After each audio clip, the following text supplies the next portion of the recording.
폭력과 권력이 세상을 지배하는 것처럼 보일 때 과연 인간은 힘이 아닌 방식으로 역사를 바꿀 수 있을까요? 총과 군대가 아니라 양심과 행동으로 제국을 움직일 수 있다는 생각은 과연 현실적인 것일까요? 이 질문은 단순한 정치 문제가 아니라 인간이 정의를 어떻게 실현할 수 있는가에 대한 깊은 질문입니다. 이 질문의 중심에 서 있는 인물이 바로 인도의 성자 마하트마 간디입니다. 그는 군대를 이끄는 장군도 막대한 권력을 가진 정치 지도자도 아니었습니다. 하지만 그는 거대한 대영 제국에 맞서 인도의 독립운동을 당당히 이끌었습니다.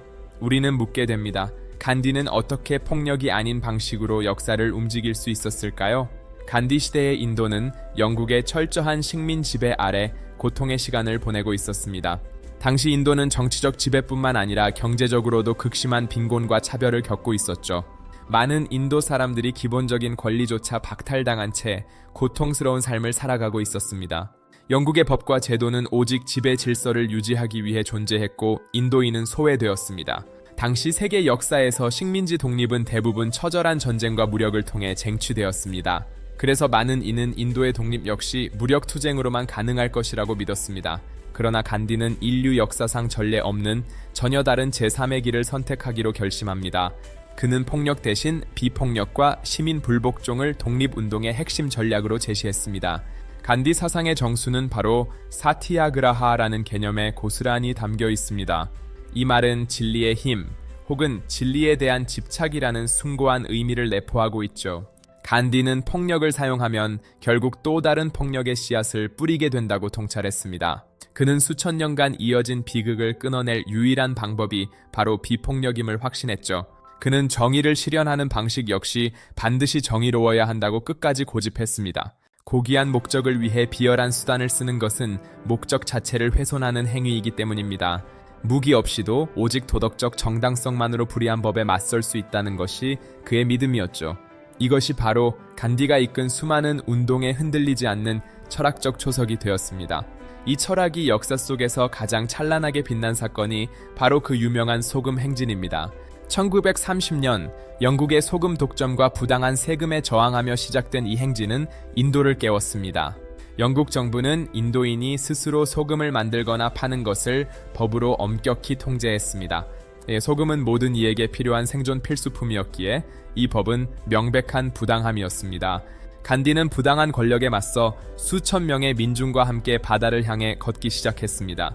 그는 무려 수백 킬로미터를 걸어 마침내 단디 해안에 도착해 역사를 새로 썼습니다.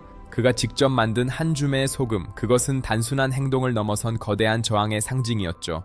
이 작은 소금 한 줌은 거대한 식민 지배를 뿌리째 흔드는 강력한 도구가 되었습니다. 수많은 인도인이 동참했고 세계 언론은 이 경이로운 광경을 실시간으로 보도했습니다. 무력 없는 이 거대한 행진은 국제사회의 뜨거운 지지를 이끌어내며 영국을 압박했죠. 간디의 위대함은 정치와 윤리를 하나로 통합한 그의 고결한 인격에 있었습니다. 그는 지도자라면 먼저 스스로를 절제하고 도덕적 본보기가 되어야 한다고 믿었습니다. 그는 화려함 대신 물레와 검소함을 선택하며 항상 낮은 곳에서 민중과 함께했습니다. 그의 리더십은 권위적인 명령이 아니라 진정성 있는 삶의 실천에서 우러나온 것이었죠. 이러한 삶의 태도는 수억 명의 가슴에 깊은 감동을 주었고 인도를 하나로 묶었습니다. 올바른 삶이 어떻게 거대한 운명을 바꿀 수 있는지 그는 온몸으로 증명해 보였습니다. 이제 우리는 간디가 남긴 가장 명확한 역사적 메시지를 되새겨 보아야 할 때입니다. 정의로운 목적은 반드시 정의로운 방법으로만 성취될 수 있다는 확고한 진리 말입니다.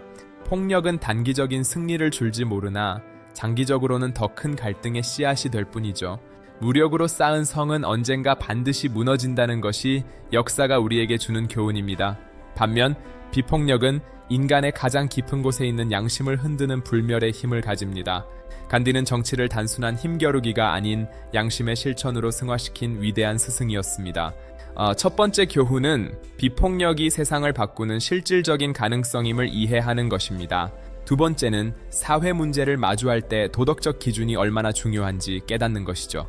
마지막으로 개인의 작은 실천이 역사의 큰 물줄기를 바꾸는 시작임을 기억해야 합니다. 그래서 간디는 말했습니다. 세상을 바꾸는 가장 강한 힘은 폭력이 아니라 바로 양심이다. 이 짧은 문장에 인류가 가야 할 평화의 길이 온전히 담겨 있다고 저는 믿습니다. 오늘 나눈 간디의 사상이 여러분의 삶의 작은 지혜의 씨앗이 되었기를 바랍니다. 우리는 역사와 철학 속에서 지혜를 발견하는 인문학 이야기를 계속 이어가겠습니다. 고박사의 인문학이 여러분의 생각을 넓히는 데 도움이 되었다면 좋아요와 구독을 부탁드립니다. 여러분의 지지는 더 깊이 있는 콘텐츠를 만드는 큰 힘이 됩니다. 대단히 감사합니다. 제임스 코 박사였습니다. 여러분의 앞날에 지혜와 평화가 늘 함께 하시길 기원합니다. 역사는 흐르지만 그 속에 남겨진 진리의 향기는 영원히 우리 곁에 머물 것입니다. 우리의 이야기가 단순한 지식을 넘어 당신의 삶을 바꾸는 씨앗이 되길 바랍니다. 길을 잃지 않게 해주는 것은 우리 내면의 밝은 양심의 빛이라는 것을 잊지 마세요. 오늘도 여러분의 삶 속에서 작은 평화를 실천하시길 바랍니다. 안녕히 계십시오. 생각의 깊이가 삶의 높이를 만듭니다. 고박사의 인문학이었습니다. 감사합니다. 다시 뵙겠습니다.